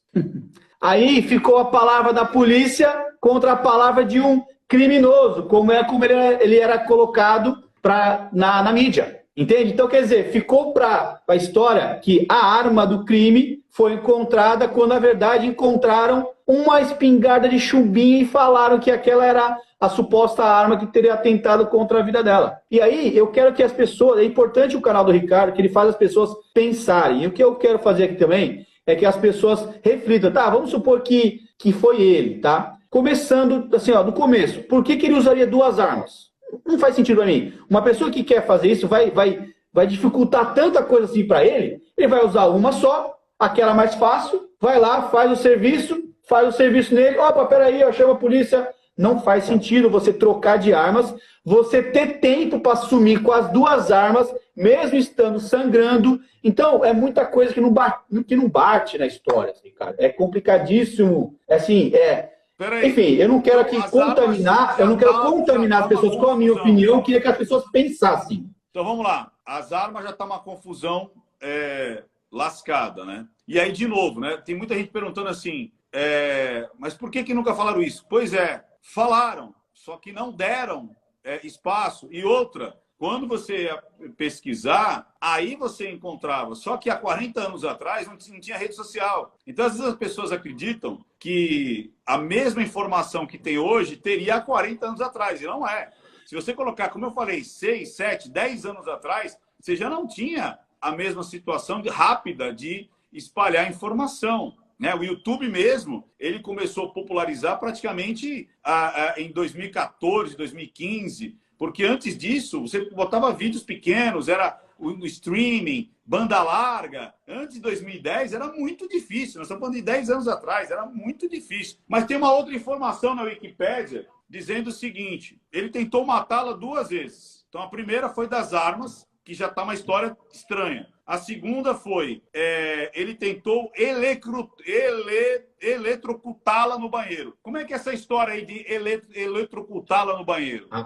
Ele tentou matar ela a choque no banheiro, eletrocutada. Como é que foi isso aí? Pois é. Eu me tornei amigo do Marco, eu até faço uma brincadeira com ele. Porque ainda bem que ele se formou professor de economia, porque ele seria um péssimo Rambo. Ele é um péssimo matador, digamos assim, porque Ele tenta as maneiras mais estapafúrdias para tirar a vida de uma pessoa. Ele vai tentar tirar a vida da pessoa dormindo, dar um tiro onde não mata letalmente, digamos assim. E aí ele vai tentar matar a pessoa eletrocutada num chuveiro, onde as 3 filhas dele tomam banho, enfim. Quando eu tive acesso, Ricardo, o Marco me apresentou o depoimento dela, tá? O depoimento dela na polícia, quando ela foi informar, olha só, é importante ser salientar, que ela informou o seguinte: eu fui tomar banho e ao tentar ligar o chuveiro eu tomei um choque. Ao tomar o choque, eu não tomei mais banho lá porque eu tinha medo que ele tivesse preparado para me matar ali. Ou seja, no primeiro foi uma suposição dela, aquele choquinho que você toma. Eu já tomei choquinho, aquele choquinho no chuveiro. Esse é a eletrocução que ele fez. Ela foi botar a mão no chuveiro, tomou o choque, opa, não toma mais banho aqui. Esse é o nível que tá a coisa. E aí a mídia toda já foi. Ele tentou eletrocutar. Aí vem aquele sensacionalismo. Já que a mídia quer direcionar o teu pensamento para aquele lado, ele já transforma uma gotinha d'água num oceano. Supondo que ele tivesse tentado contra a vida dela... É aquilo que a gente falou de novo da mídia. Ou seja, nem no próprio depoimento, você me mandou o depoimento aqui, eu estou lendo. Ó, ela disse, após ter retornado de Brasília e quando fui tomar banho, notei que o mesmo estava dando choque. Ao perguntar ao Marcos, ele respondeu que estava faltando o fio terra e que depois colocaria. A partir do problema do chuveiro, eu achei que tinha sido proposital e passei, inclusive, a examinar os meus medicamentos. Ou seja, ela tomou um choque na hora de abrir o chuveiro e disse que ela achou estranho. Aí a mídia já disse que ele tentou matá-la eletrocutada. Quer dizer, por isso que eu falo. Exato. Olha o poder da mídia, olha o poder da manipulação, olha o poder de você colocar. Por isso que muitas pessoas não entendem o que aconteceu e o que de fato está nos laudos. O que de fato está no próprio depoimento da Maria da Penha. Ela não disse que foi tentado ser eletrocutada, ela disse que tomou um choque na hora que foi abrir o chuveiro. Então, isso é complicado, porque distorcem até o que a Maria da Penha estava dizendo, né? E tem um detalhe importantíssimo, Ricardo. Esse local, porque assim, ó, nesse tempo, assim como não tinha internet, ainda mais lá no Nordeste, eram raras as casas que tinham chuveiro elétrico, porque era muito quente, as pessoas tomavam banho com água fria mesmo, e tá tudo bem. Esse chuveiro elétrico, o único chuveiro elétrico que tinha na casa deles, isso ele apresentou também no processo, era no banheiro das filhas. Ele, cuidadoso pai que era, colocou um chuveirinho quentinho para as filhas, no banheirinho onde as meninas tomavam banho. No banheiro do casal não tinha chuveiro elétrico. Então, para que se isso fosse verdade, o que ela conta, porque eu cheguei na conclusão que não é, ela teria que ter ido tomar banho no banheiro onde as crianças tomavam banho. Porém, tem um grande X nessa questão. O banheiro das crianças, ele não preparou, ele não podia nem ter entrado. A cadeira não passava. O espaço onde eu tomava banho não cabia a cadeira. Ou seja, ela nem se preocupou, na hora de contar a história, nesse detalhe. O espaço da casa onde tinha chuveiro elétrico, ela nem teria acesso enquanto cadeirante. E aí, vamos supor, ele levou ela carregando para dar um choque nela. Ele ia tomar um choque junto. Não faz sentido algum essa história. Nada. Zero faz sentido para mim essa história. Cara. Mais uma coisa. Aí tem aquele lance lá do Fábio Pochá, que tem todos os links. Algumas pessoas estão dizendo,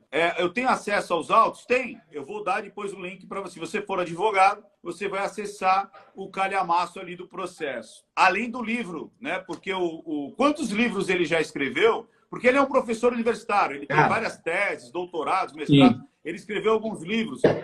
Que livros que ele já escreveu? Quantos livros ele escreveu? Cara, ele, assim, foram mais de 30 livros. Ele é um professor universitário inteligentíssimo, uma pessoa, sabe, que tem um conhecimento vasto. E foram, desses 30 e poucos, mais de 20 foram somente sobre o caso, sobre a história da vida dele. Então, e isso para mim, Ricardo, também é uma das coisas que me fizeram pensar. Porque é o seguinte, novamente, uma pessoa que é culpada, ela, em dado momento, quando ela vê que a coisa deu errada, fui condenado, estou na cadeia, bate arrependimento, o cara, cara, fiz merda, tal, não sei o quê, o cara deixa pra lá. Esse cara, ele até hoje não sossega. Eu vou mostrar um negócio pra vocês aqui, cara, que é importante. Quando ele saiu da cadeia, ele começou a mandar pra todo mundo, pra alguém ouvir ele. Olha aqui, ó, subprocurador de justiça, ele mandou pro Lula, na época, era o presidente da República, querendo que alguém ouvisse ele. Conselho Nacional do Ministério Público, Corregedoria do Ministério Público, procurador da Regional do Ministério Público, isso tudo aqui, ó, ele guarda tudo, ó, com as datas dos envios pelo correio. Isso depois ele queria que alguém... Ricardo, só concluir, deixa eu só concluir. Ele queria que alguém ouvisse ele. Para mim, um cara que é culpado, ele saia da cadeia e ia ficar quietinho. Ele tentou falar com todo mundo, ó. Conselho Nacional do Ministério Público. Cara, ele tentou falar com Deus e o mundo. Aqui, ó, isso aqui é importante que eu mostre, quer ver? Ele mandou para a ONU, o pessoal fala da ONU, ele pediu para a ONU rever o caso dele. A ONU cagou para ele. Se ele tivesse medo da ONU, né, como as pessoas falam, foi ratificado pela ONU. Não, a ONU não estudou o caso dele. Tanto é que ele pediu para a ONU, ele mandou aqui uma carta, após mandar para diversos institutos de direitos humanos do Brasil, estou recorrendo a vocês, ONU. A ONU também não deu ouvido para ele. Ele só quer ser ouvido. Para mim, isso é sinal de quem está com a verdade. Para mim, eu posso estar enganado pra cacete. Mas esse cara não ia escrever mais de 20 livros, ia mandar correspondência para Deus e para o mundo, para falar, pelo amor de Deus, me ouçam, alguém me ouça. Ele estava berrando, gritando, alguém me ouça, pelo amor de Deus, eu sou inocente. Isso é o que eu acredito e isso é que me faz mover essa batalha. E você disse que ele fez todo esse barulho depois de ter saído da prisão. Ele falou, olha, eu quero ser ouvido, eu cumpri minha pena, mas eu quero ser ouvido. Você falou que tem um detalhe, antes da condenação, tem duas situações aqui. Muitas pessoas disseram assim, não, a ONU olhou esse caso e ratificou. A ONU, primeiro que acho que ela não tem poder de olhar um caso judicial. Pelo que eu entendi, a ONU ratificou a Lei Maria da Penha, que são coisas completamente distintas, né? Existe o caso judicial, o caso criminal, Maria da Penha, e existe a lei, que coincidentemente tem o nome da senhora que participou desse imbróglio todo e que infelizmente ficou paraplégica. Então, a ONU olhou para o projeto e falou, olha, gostei, esse projeto vai proteger as mulheres vítimas de relacionamentos patológicos, violentos, que não tem a quem recorrer. Como eu disse, existem muitas pessoas que não têm família, estão longe dos seus familiares, estão em cárcere privado, e ele não tem ninguém. Então, a única pessoa que ela tem é a justiça. Ela não tem irmão, ela não tem pai, ela não tem mãe. Ela tem que correr para a justiça. E a Lei Maria da Penha foi criada para isso, para dar suporte para essas mulheres que não têm condições de se libertar do seu algoz, até porque esse seu algoz é que muitas vezes sustenta e provém a casa e os filhos. Então, a Lei Maria da Penha é uma coisa, o caso Maria da Penha é outra coisa, né? E essa lei, muitas vezes, está sendo usada não para proteção, mas para ataque. É isso que a gente está vendo, porque ela deixou uma brecha muito grande, porque existem mulheres que realmente precisam da Lei Maria da Penha para se proteger, porque é a única salva, é a única tábua de salvação, a única... ali onde ela tem que se... para respirar, para sair. Como eu já falei em muitas análises minhas, inclusive ensinei como fazer isso. Materialize as agressões, materialize o que está acontecendo. Hoje todo mundo tem um celular, materialize, para que quando você for ser desmentida, você fala, não, tá aqui, ó. Olha as provas aqui, ó. Olha aqui as provas que ele me xingava, que ele me batia, ou seja lá o que for. Então, materializar é muito importante. Então, a ONU, ela só ratificou a lei, que poderia chamar a Lei 4.900 qualquer coisa, podia chamar a Lei do Pirulito Azul, que por acaso recebeu o nome dessa senhora que tem esse processo conturbado aí com o Marcos. Outra coisa que as pessoas... A questão da ONU, inclusive, só um pouquinho, só para ratificar bem, ficar bem clara essa história da ONU, tá? É importante essa questão da ONU, tá? Como você bem disse, a ONU só parabenizou o Brasil por ter criado uma lei, diz que é uma lei importante. Para a ONU, é uma das 3 leis mais importantes de proteção à mulher. Ok, a ONU pode ter a opinião dela como um órgão internacional que não tem uma abrangência nacional. Agora, tem um detalhe sobre a ONU que é importantíssimo. Eu não sei se eu cheguei a comentar aqui, foram 19 anos que esse homem passou por esse calvário todo e não acharam uma prova contundente contra ele. Faltavam 6 meses para caducar. Para quem não sabe, passou de 20 anos, você não pode mais ser punido por um crime, né, que já passou por 20 anos. Faltavam 6 meses para que esse crime caducasse. O advogado dele sugeriu para que ele fugisse do país. Vai para o teu país, se esconde, fica longe 6 meses e depois você volta, porque por mais que seja condenado, não vai dar nada para você. Ele, como uma pessoa que para mim é uma pessoa honrada, eu conheço ele pessoalmente, olhei no olho, eu sei que ele disse o seguinte para o advogado: eu não vou sair do país, eu não vou fugir porque eu não sou bandido. Eu não sou bandido. Até o último minuto, esse homem acreditou que no Brasil existia justiça. E neste mesmo período, a ONU tinha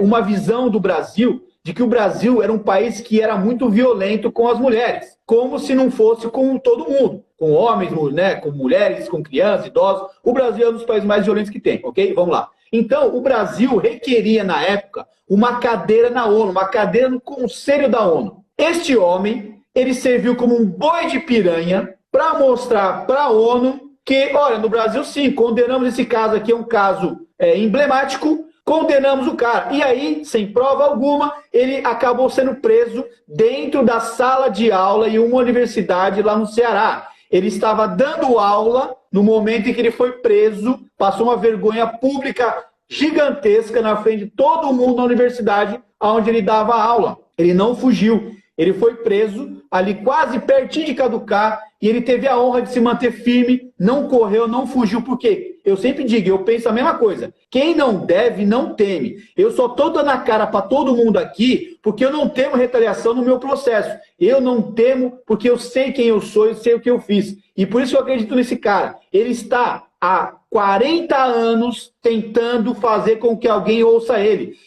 Um dos filmes que eu adoro ver, que eu já vi algumas vezes, é aquele que o Rocky Balboa fala aquela frase icônica dele. Um cara forte não é aquele que bate muito, que bate mais. É o cara que aguentar pancada pra cacete e se manter de pé. Esse homem está de pé há 40 anos. 40 anos esse homem está de pé tomando pancada. E ele tem esperança ainda, cara. Isso que me motiva ainda, no meu caso, com as minhas filhas. Eu quero passar essa motivação para os pais que sofrem também com relação a essa Lei Maria da Penha que te afastou injustamente da tua família. Tenha fé, tenha esperança como esse homem teve. Inclusive, ô Ricardo, eu quero mostrar para você um dos livros dele, que ele me deu aqui com uma dedicatória, que eu tenho com muita honra e muito orgulho. O nome do livro é A Missão de um Guerreiro. Ele é um guerreiro em nome da verdade, da justiça. Esse cara merece a atenção de vocês. Você pode pensar o que você quiser, que ele está mentindo, mas ouça. Na rede social dele, ele coloca uma frase que é muito bacana. Ele diz o seguinte: se a dúvida bater a tua porta, tome um cafezinho com ela. Ouça, pare, feche. As pessoas falam tanto em preconceito. Será que você não está tendo preconceitos agora? Vamos então ouvir. Tá, beleza, vamos lá. Estão ouvindo a Elis Matsunaga? Vamos ouvir o ex-marido da Maria da Penha para ver o que ele tem a dizer. Não, mas espera aí, não, é diferente. Por que é diferente? Enfim, é isso que eu queria falar, Ricardo. E só para concluir, rapidinho, teve muitas... Ela acusou também ele de cárcere privado. Em algum momento ela foi afastada, tipo, das empregadas, da fisioterapia, de alguma coisa assim?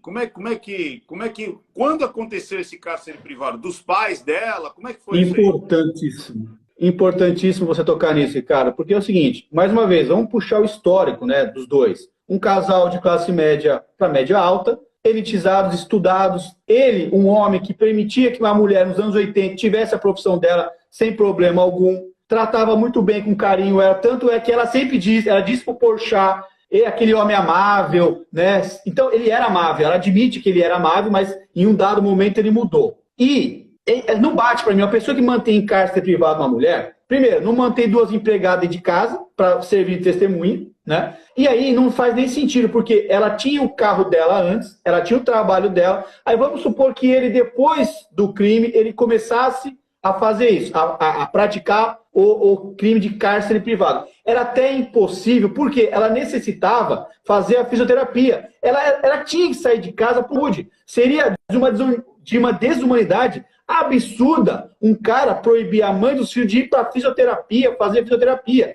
Não é verdade. Os pais dela buscavam ela para ir para a fisioterapia. Ela tinha livre acesso para sair da casa. E o Marco sempre diz uma coisa, e eu percebo muito isso hoje também, muitas mulheres usando a Lei Maria da Penha de maneira irregular, elas vão plantando mentirinhas, pimentinhas. O Marco chama de pimentinha. Isso foi uma pimentinha que ela falou para tentar destruir a imagem dele, que foi amplificada pela mídia, e isso virou uma verdade irrefutável. Não, ele não fazia, não faz nem sentido isso. Sabe? Se fosse aquele cara aqui, ó, proíbe de sair de casa, sabe? Não faz sentido. Tinham duas pessoas dentro de casa que tratavam dela ali. As pessoas iam denunciar, iam buscar por isso. Olha, ela precisa fazer a fisioterapia e não pode, porque o homem não deixa. Não faz para mim o menor sentido. Essa história, ela faz muita curva. A história da Dona Maria da Penha, ela faz muita curva.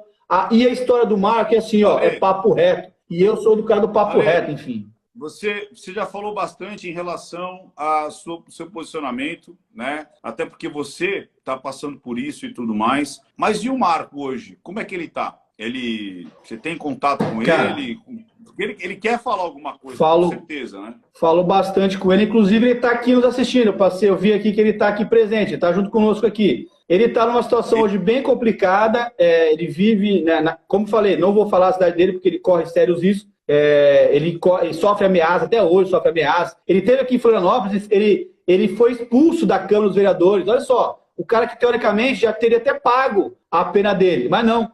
Os vereadores aqui quiseram expulsar ele. Tem um vereador que apoiou, que foi o vereador Maicon Costa, mas o resto quis que botar ele para correr. E ele hoje vive meio que escondido. Ele não pode falar que ele é ele. Ele vive de uma aposentadoria mínima. Enfim, ele está em extrema dificuldade. Extrema. Olha, está complicadíssima a situação dele, cara. Ele está aqui na live? Está aqui na live. Pelo que eu vi, ele está aqui na live, sim. Ah, não, peraí. Se ele tiver, Marco Heredia Viveiros. Dá uma olhada se ele está por aí. Ele está aí, tá acompanhando a gente aí. Meu amigo Marco Velho. Quando a gente começou a ter uma relação mais próxima, eu chamo ele de Marco Velho. Não, eu sou velho. Não, Marco Velho, aí eu mandei um meme para ele, o meme do Marco Velho, aquela criança. Não, Marco Velho é um menino, é uma criança. Olha aí. Olha o homem aí, ó. Olha ele aí, ó. Boa noite, seu Marcos, tudo bem? E aí, Marco? Boa noite, doutor Ricardo, tudo bom? Marcos. Boa noite, meu amigo Alexandre. Marco Velho. Primeiro que é uma emoção muito grande aí, porque vou até beber água aqui, beba muita água. Vou seguir o conselho. Depois que a gente soube dessa história toda, a gente fica até sem palavras, né? E eu quero dizer o seguinte, de tudo isso que a gente falou, o que o senhor gostaria de acrescentar? O que o senhor gostaria de gritar para o mundo? Esse é o momento, eu tenho certeza que essa live vai ser vista por milhares de pessoas, ela vai subir para o YouTube também. Eu quero saber o que o senhor quer dizer para o Brasil e para o mundo. Porque pessoas do mundo inteiro vão ouvir o senhor agora. Eu sei. Escuta, obrigado pela oportunidade. O primeiro que eu queria informar é uma pergunta que você fez para Alexandre e a resposta é a seguinte. O primeiro depoimento de Maria da Penha foi o 7 de janeiro de 1984. O segundo depoimento, onde ela vira as coisas, foi no mês de junho de 84. Ou seja, praticamente 5 meses depois. O segundo depoimento que fez na polícia, onde ela começa a me acusar e onde surge aquela acusação caluniosa do chuveiro elétrico, etc. Certo? Outra coisa, naquela época, eu amava minha mulher.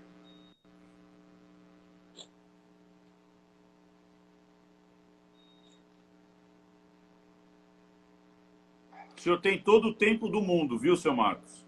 E as minhas filhas também, minhas 3 filhinhas, que tinham 2, 4 e 6 anos, e que foram arrebatadas de mim com violência por aquela massa de pessoas que me queria destruir, encabeçadas por Maria da Penha Maia Fernandes.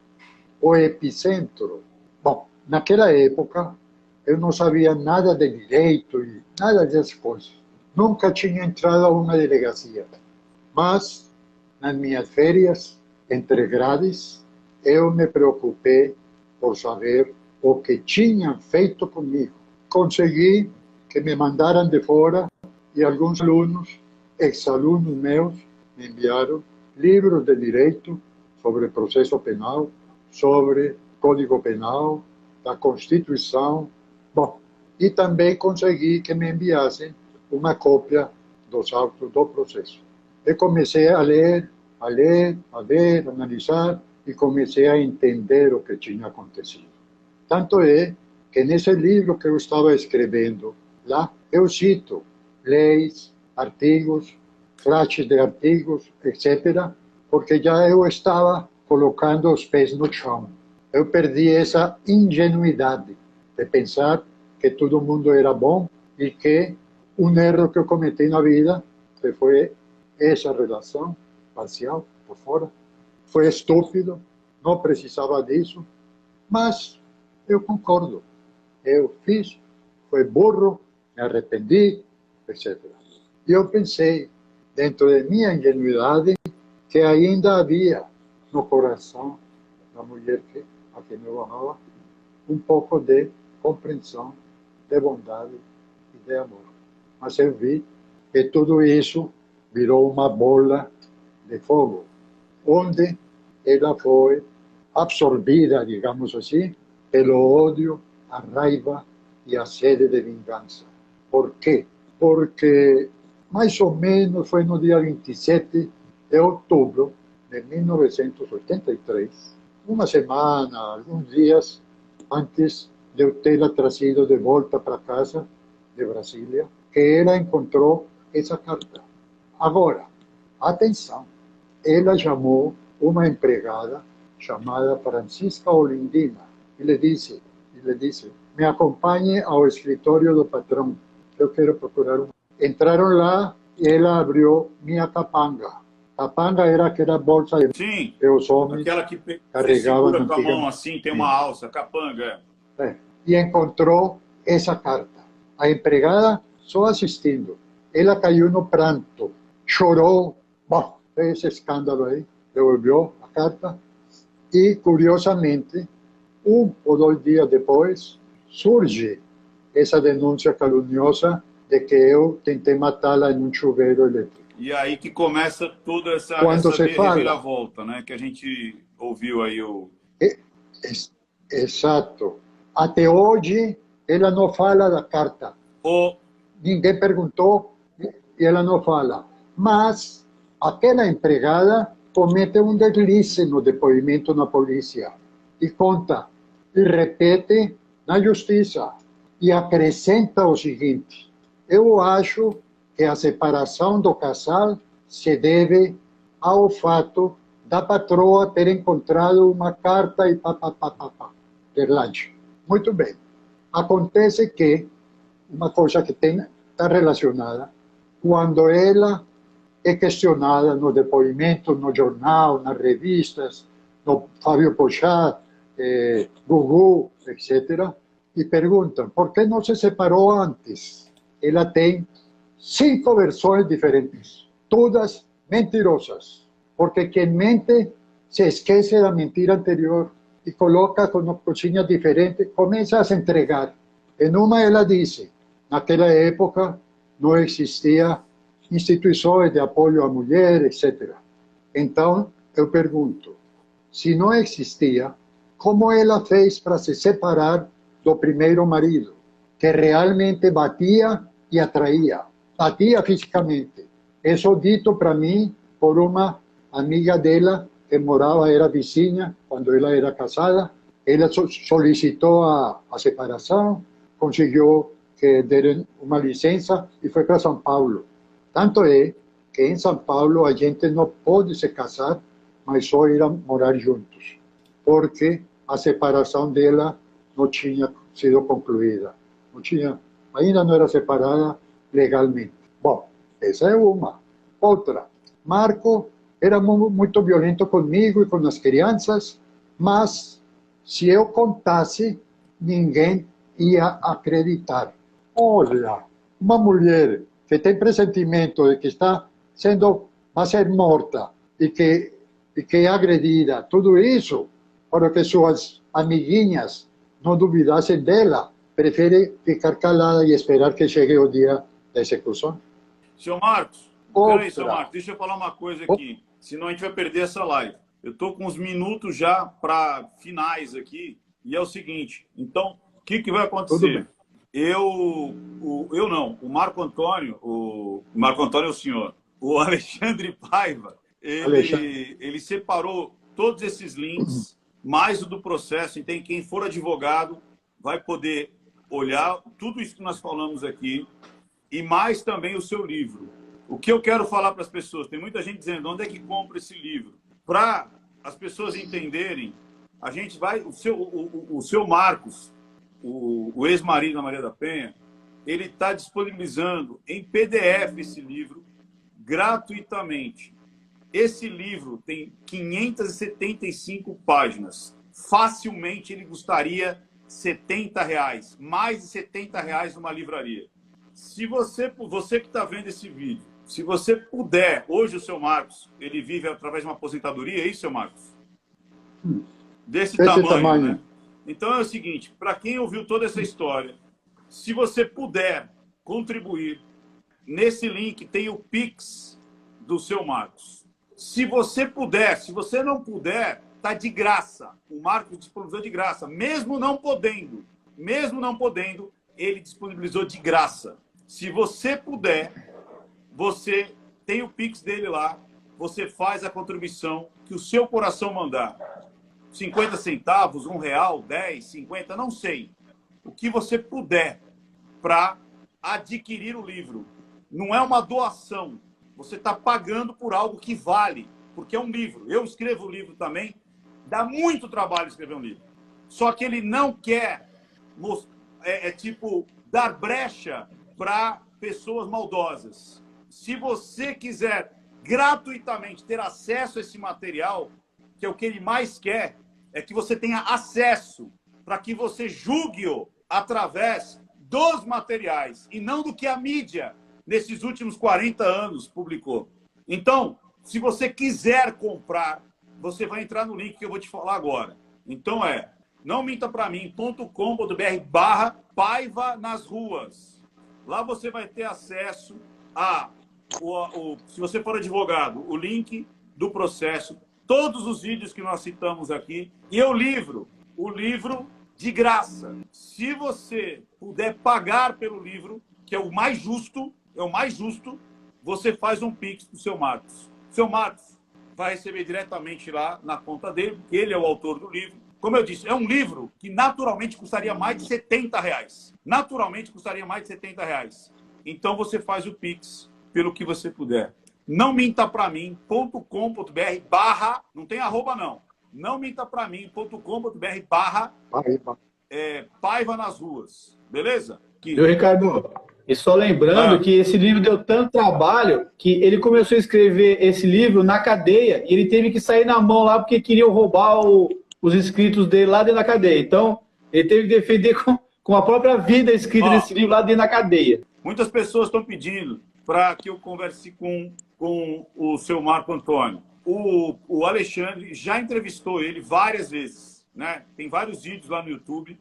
Aí vai lá. Se vocês acharem necessário, se vocês quiserem fazer outras perguntas para o seu Marcos, eu tenho certeza que ele vai estar disponível para perguntar qualquer coisa. A gente marca uma outra live e nós três voltamos aqui com o tempo e a gente faz uma outra live. Tá combinado assim, seu Marcos? Então, de novo, compartilhe essa live, porque aí vocês querem... Eu acho que eu nunca fiz isso na frente do analisado, mas quando pediram para eu analisar o seu Marcos, eu me assustei.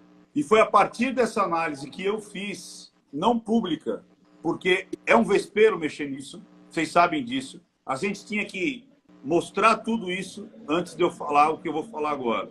Eu não sou dono da verdade, você não deve pegar a minha análise como algo determinante, mas como algo orientador. Eu vi a entrevista do seu Marcos com o pai. Eu só vi congruência e só vi lembrança dos fatos. Foi isso que eu vi. Teve um outro analista que acho que fez análise também, né, pai? E publicou lá. Enfim, Importante, viu, Ricardo? Eu queria até salientar. Inclusive, eu queria até salientar, aproveitando isso que você falou, eu tive, não sei se comentei já, mas eu tive acesso ao teu canal alguns anos atrás, uns 4, 5 anos atrás. E eu comecei a maratonar vários vídeos, assim, e você passa, assim, ó, um conhecimento incrível, fantástico, assim, e eu me baseei muito, no primeiro momento, quando eu comecei a estudar os casos envolvendo a Maria da Penha e o seu Marco, os vídeos dela, porque eu não tinha acesso aos dele, que ninguém entrevistou ele, ninguém botou o microfone na frente dele para que eu fizesse uma análise dele. Mas os que eu já tinha feito da Dona Maria da Penha, eu achei bem estranhos. E aí quando eu fui conversar com ele, até falei isso para ele já, eu fui com o pé atrás que eu tinha que fazer uma análise, né? E aí ele começou a fazer todo sentido para mim do que ele falava, assim, ó, tinha começo, meio e fim, quando eu era mais novo, eu falava assim, tem pé e cabeça. A história dele tinha pé e cabeça, e ele tinha, assim, o corpo fala, como você sempre disse, o corpo fala. E eu oriento vocês a assistirem não só essa entrevista que eu fiz com ele, para terem essa mesma análise que o Ricardo teve, das congruências, como também as entrevistas que a ex dele deu para outros canais de televisão. Façam esse exercício, colocando em prática o que você aprendeu no canal do Ricardo Ventura, que aí talvez você vai começar a entender o que está acontecendo aqui, cara. E então é o seguinte, pessoal, mais uma vez, você quer ter contato com o material, vá lá e tenha contato com o material. Ninguém aqui quer que você torça para um lado ou torça para o outro. Como eu disse quando eu abri, a questão aqui não é homem, mulher, negro, branco, gay, hétero, rico, pobre, pessoa com deficiência, pessoa sem deficiência. Se você tiver um salvo-conduto por características ou você tiver uma culpabilidade por conta de características, você já nasceu com o seu julgamento errado. Você tem que analisar os fatos. O que o seu Marcos está pedindo é simplesmente analise, não acredite nele. Não acredite no seu Marcos. Analise os fatos. Você leia o livro dele, busque lá o que ele está dizendo e você tire as suas conclusões sobre o que está acontecendo, sobre o que aconteceu, sobre todos esses fatos que nós dissemos aqui. É isso que ele pede. Ele não quer convencer ninguém. O Nas Ruas não quer convencer ninguém, o Alê. Ele simplesmente quis ter voz para mostrar que sim, de novo, vamos fazer uma dicotomia aqui. O fato criminal que aconteceu com a senhora Maria da Penha é uma coisa. A lei Maria da Penha é outra.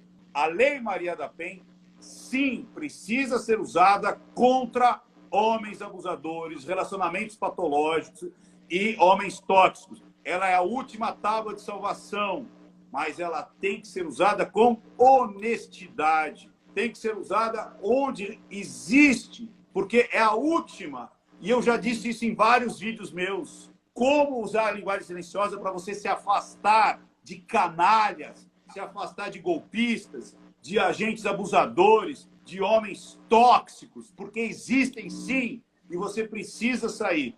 Só que um não é igual a todos, e A não é igual a B. Cada caso é um caso, e é isso que as pessoas precisam ter na cabeça.